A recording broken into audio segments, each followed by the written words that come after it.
오늘은 기도하러 모인 겁니다. 저는 정치인이 아니라 크리스천입니다. 10살 때 예수님을 믿었어요. 그전에는 몰랐습니다. 10살 때 믿을 때는 우리나라에서 가장 가난한 집안의 가난한 막내였었습니다. 하나님께서 은혜를 주셔서 검사도 되게 하시고 검사장도 되게 하시고, 제가 이 부산 고검장을 했습니다.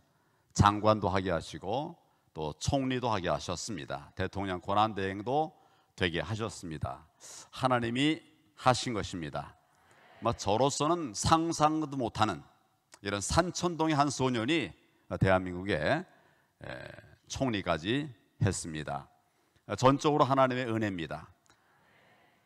그런데 이제 나라가 무너지는 것을 보면서 하나님께 기도했더니 하나님께서 정치를 하러 나가라 이렇게 말씀을 하셔서 그 감동에 따라서 제가 정치를 시작했고, 지난 4.15 총선에서 제가 참패를 하면서 지면서 국민들이 약속했던 대로 물러났습니다. 그리고 그 뒤에 제가 정치에 잘 안 맞는 것 같습니다라고 하나님께 기도를 했어요. 시작하신 것도 하나님이니까 이제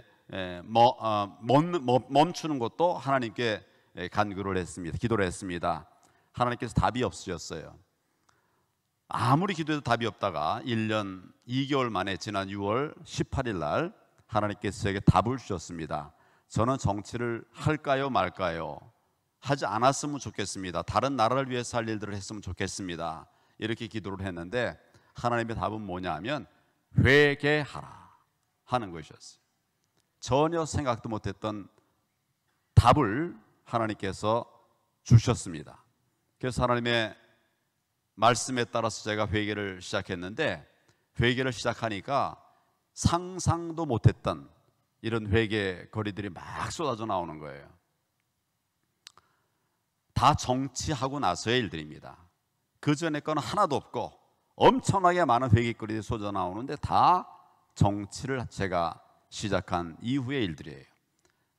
낯선 곳에서 낯선 일을 하면서 하나님께 기도하는 것을 잃었던 것 같고, 또 하나님께 회개하는 것을 잃었던 것 같고, 어떻게 보면 제가 실종의 시간이었던 것 같아요. 하나님께서 회개라고 하셔서 회개를 시작하니까 상상할 수 없는 많은 회개거리 쏟아져 나왔습니다. 제가 당대표가 되고 나서 우파 제 정당들을 통합하자고 해서 통합하는 것이 좋겠다 해서 하나님께 기도했더니 하나님께서 하라고 말씀하셔서 그래서 시작을 했어요. 잘 되는데 하나님께서 갑자기 멈추라고 하셨습니다. 이해가 되지 않았어요? 말씀대로 시작했고 잘 되는데 왜 그만두라고 하시는가, 멈추라고 하시는가. 제가 그 이해가 안 되니까 계속 진행을 했습니다. 계속 진행하니까 거듭거듭 말씀하시다가 하나님께서 다른 정당들이 나뉘어져서 쪼개서 우리 자유한국당으로 들어오게 할 테니까 통합을 멈춰라, 이런 말씀을 계속 하시는데도 저는 그건 이루어지기 힘든 일이라 생각하고 잘 되고 있는 그것을 추진해 나갔어요. 근데 그 결과는 통합은 이루었습니다마는 우리가 총선에서 졌습니다. 하나님께서 이걸 나에게 기억나게 하시면서 회개하게 하셨어요. 하나님께서 그렇게 말씀하셨는데도 하나님의 메시지를 듣고도 내가 그 말씀을 순종하지 않은 것이지요.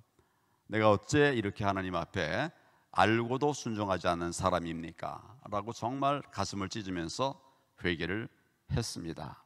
그거 외에도 전에는 상상도 못했던, 내가 통합을 하면서 그동안 우리 당에서 고생을 많이 했던 사람들이 있는데 이분들하고 또 밖에서 당에 들어오는 사람들하고 이제 통합을 하다 보니까 자리가 부족했어요. 그래서 당협위원장 공천 받을 자리를 많이 줄 수가 없었습니다.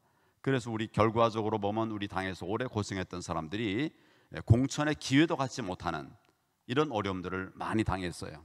저에게 와서 항의하고 그러는데 제가 그분들의 말을 듣기는 들었지만은 제 마음으로 그분들을 도와줄 생각을 갖지 못했습니다. 왜냐하면 5석을 잃어도 10석을 잃으면 우리가 이기는 것이다, 이런 생각을 하면서 했던 것이죠. 하나님께서 정치도 사람을 상대로 하는데 내 계명이 뭐냐? 하나님을 사랑하고 내 이웃을 내 몸과 같이 사랑하라고 하는 것이 아니냐? 정치도 역시 사랑으로 해야 되는데 너는 일로만 생각을 했다. 사랑의 마음이 없이 일로만 생각을 했다. 이런 깨달음을 주셨어요. 정말 맞았습니다. 그 사람들을 사랑과 정말 하나님의 은혜로 이렇게 바라보면서 같이 일을 한 것이 아니라 그냥 의석수 더 얻을 생각, 그런 욕심, 뭐 이런 것만 갖고 이제 정치를 했던 거죠.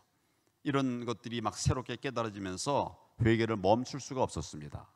계속 회개에 집중할 수밖에 없었고 다른 그 어떤 것도 구할 수가 없었어요. 사흘째 기도하고 마치는데, 하나 둘 1, 2, 3, 4 4일째 기도하고 마치는데, 마칠 때 회개 제목들이 막 쏟아지는 거예요. 교만했다, 자고했다, 사랑이 없었다, 네 공만 생각했다, 막 이런 제목들만, 회개의 제목들만 막 쏟아져 나오는 거예요.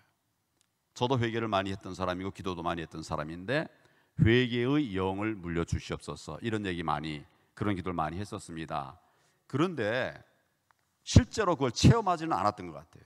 제가 회개를 했지만 회개의 영을 물려주소서 할 때에 그 회개의 영을 물린다는 게 무슨 뜻인가? 그 사실은 제가 기도도 많이 했지만 그런 체험을 못했었어요. 근데 지난 6월 15일 이후에 제가 집중적으로 회개하면서 뭐 그런 체험을 하게 되었습니다. 막 회개 제목만 막 써뒀어요. 나중에 정리해 보니까 30개가 넘는 제목만, 그 아래 내가 회개할 내용들이 얼마나 많았겠습니까? 이런 회개를 계속 이어갔어요. 끝이 없었어요. 끝을 낼 수가 없었어요. 14일 동안 계속 회개를 한 뒤에 하나님께서 이런 응답을 주셨습니다. 회개는 이제 어느 정도 됐다. 이제 다시 일어나서 나가라. 정치를 그만둘까요? 어떡할까요? 라고 하던 질문에 대해서 하나님께서 재개하라, 다시 하라는 말씀을 주셨습니다. 그러면서 나한테 두 가지 사명을 주셨습니다. 명령을 하나님께 주셨어요. 첫째는 나라가 이렇게 어려워진 것은 목회자의 타락 때문이다. 제가 여러 교회 다니면서 지금 이제 간증을 할 때 이 성도들이 많을 때는 제가 그냥 교회의 타락 때문이다 이렇게 얘기를 했어요. 근데 하나님께서 내게 주신 메시지는 목회자들의 타락 때문이다, 이런 말씀을 주셨어요. 정말 가슴이 아팠습니다. 대한민국 하나님이 사랑하신 나라인데 지금 굉장히 어려워졌어요. 그게 교회의 책임이고 또 목회자의 책임이다. 회개해야 된다. 네가 회개한 것을 토대로 해서 회개하라고 전해라, 이렇게 저에게 말씀하셨어요. 그래서 제가 큰 교회 목사님들 다 찾아다니면서 제가 체험한 회개를 이야기를 했고 또 그 목사님들에게도 회개 당부를 했습니다. 지금 대한민국의 기독교가 예배를 못 드리게 탄압받고 박해받고 있는데 교회가 아무 말도 하지 않고 거기 순응하고 있어요. 하나님께서는 모여 기도하기를 힘쓰라고 그랬는데 대면 예배가 당연한 건데 비대면 예배가 뭡니까? 성경에도 없는 것을 우리가 그대로 다 순응하고 있어요. 정말 이거 저는 회개해야 된다고 생각을 합니다. 대면 예배 전면 금지는 위헌이다라고 제가 선언을 하고 페이스북에 올리고 이제 나는 대면 예배를 드리러 가겠다 얘기했습니다.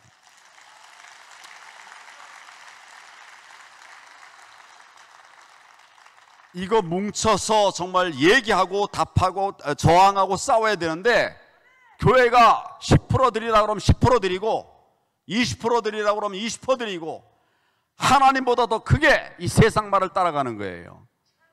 하나님께서 이거 회개하라고 하셨습니다. 그리고 이제 곳곳에서 이 세계로 교회도 마찬가지고 대면 예배를 지켜내는 이런 교회들이 생겨나게 되었습니다. 정말 감사합니다. 그런데 아직 부족합니다. 우리가 정말 정부가 잘못하는 것에 대해서 뭉쳐서 싸우라고 하나님 말씀하셨는데 제가 기도할 때 계속 그런 메시지가 왔어요. 지금 제가 그런 말씀을 전하고 있습니다. 그 책임을 다해야 되는데 교회가, 특히 목회자들이 그 사명을 다하지 못하고 있습니다. 이 말씀을 하나님 계속 저에게 주시면서 가서 전하라 이렇게 말씀을 하셨습니다.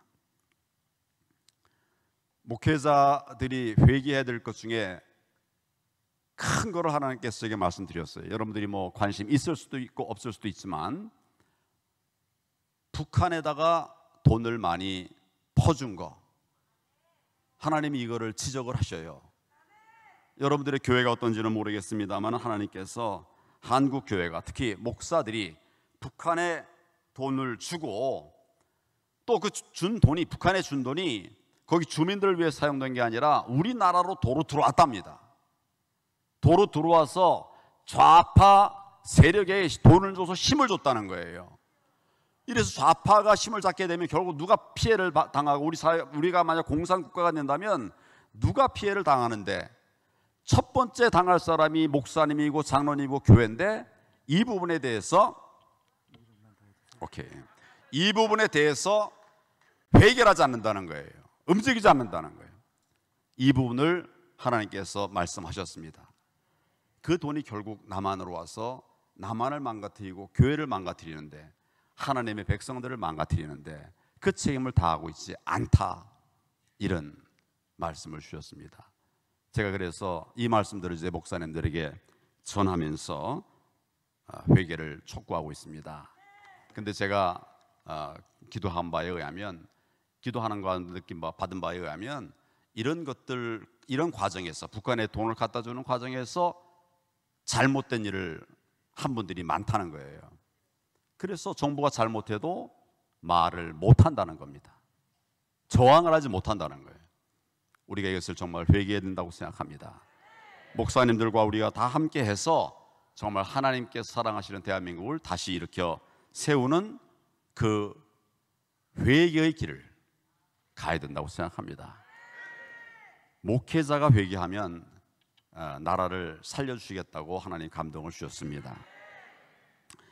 하나님이 저부터 회개시키시고 그 체험을 가지고 가서 목회자들에게 회개를 전하라고 하셔서 제가 지금 다니고 있는데, 하나님께서는 목회자의 거룩성 회복을 원하고 계셨습니다. 목회자가 회개하고 돌이키면 하나님이 우리나라를 회복시켜 주실 것입니다.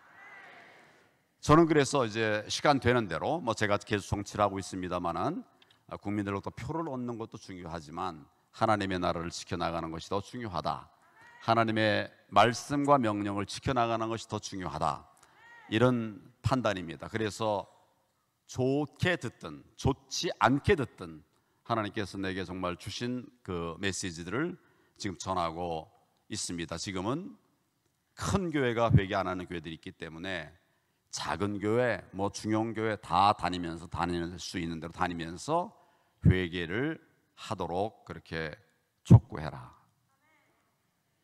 지금은 하나님께서 나라와 민족을 살리는 회개 기도회를 매일 열어라, 저에게 그렇게 감동을 주세요. 나라와 민족을 살리는 회개 기도회를 매일 열어라, 이렇게 말씀하고 계십니다. 저들이 실천하고 있고 또 그렇게 실천하고 있는 교회들이 이제 생겨나고 있어서 정말 감사를 드리고, 또 전국적으로도 많은 회개 운동이 일어나고 있습니다. 오늘 이 회개 운동도 하나님께서 정말 기뻐하실 것으로 저는 생각을 합니다. 회개의 방향을 바로잡아서 나라와 민족을 살리는 이런 회개가 우리 대한민국 방방곡곡에서 일어나서 하나님의 사랑을 회복하고 무너져가는 대한민국을 살릴 수 있는 큰 힘이 되기를 간절히 바랍니다. 감사합니다.